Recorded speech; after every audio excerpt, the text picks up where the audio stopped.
Ronda Veritas Report. Mga kapanalig, at ipakinggan ang damdaming anawim at sitwasyon kaugnay sa pagpapaigting sa monitoring ng pagpapatupad ng 50 pesos per kilo ng imported na bigas. Mula sa ulat ni Nolan Ariola. Go ahead, Nolan. Maraming salamat mga kapanalig. Puspusan ng monitoring ng Department of Agriculture o DA sa pagpapatupad ng 50% price cap sa imported na bigas. Sorpresang binisita ng DA ang Mega Q-Mart matapos makatanggap ng reklamo na binebenta pa rin ng hanggang 60 pesos ang imported rice, pero nang puntahan ng DA, lahat naman ay sumunod sa itinakdang presyo. Ayon kay DA Assistant Secretary Genevieve Guevara, posibleng naabisuhan na ang mga nagtitinda sa dapat sanay sorpresang pagbisita. Sa kabila nito, tiniyak ni Guevara na makikipagtulungan ang DA sa PNP, DILG at DTI para regular na ma-monitor ang mga rice retailers sa buong bansa. Muli rin nagpaalala ang DA na may karampatang parusa ang mga mahuhuling lalabag sa umiira na price cap. Sa ngayon ay wala pa namang manong rice retailer na inisyuhan ng notice of violation.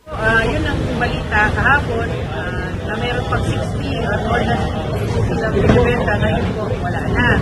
For the assistance nga po, meron tayong mga na-prepare mga notice of violation.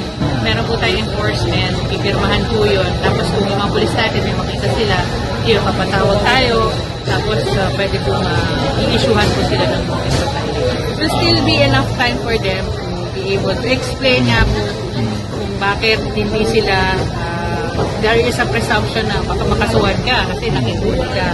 So pwede pa rin po sila mag-explain within that 48 hours. Wrong section yan. Ano yung pinapatupad sa inyo? Yung price cap nila na 50, tsaka mga ganyan, 50, 40. Pasok naman sa repression. Yung aming tag, pasok sa tinakda nilang price cap. Yan ang damdaming anawim ni Maynard. Mga kapanalig, ang lagyan, dalangin at paalala ng simbahang Katolika ay maging maayos sa mga ipinatutupad na patakaran o batas ninuman at saan man. Para sa Veritas 846, ang radyo ng simbahan. Ako ang inyong kapanalig, Nolan Ariola, sumainyo ang katotohanan. Ronda Veritas Report.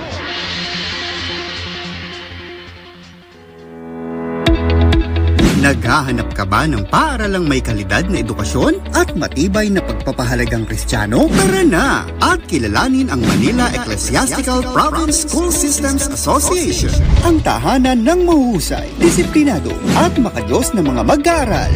Sa MAPSA Schools, hindi lang talino ang hinuhubog, kundi pati pananampalataya, paggalang at pagmamahal sa kapwa. Mula preschool hanggang senior high school, siguradong dekalidad ang edukasyon na inaalok ng ating mga Catholic schools. Suportahan at tangkilikin ang mga paaralang kabilang sa MAPSA. Dito, bawat estudyante ay inihahanda hindi lamang para sa magandang kinabukasan, kundi para maging mabuting tao at responsableng mamamayan. Mag-enroll na sa MAPSA Schools near you.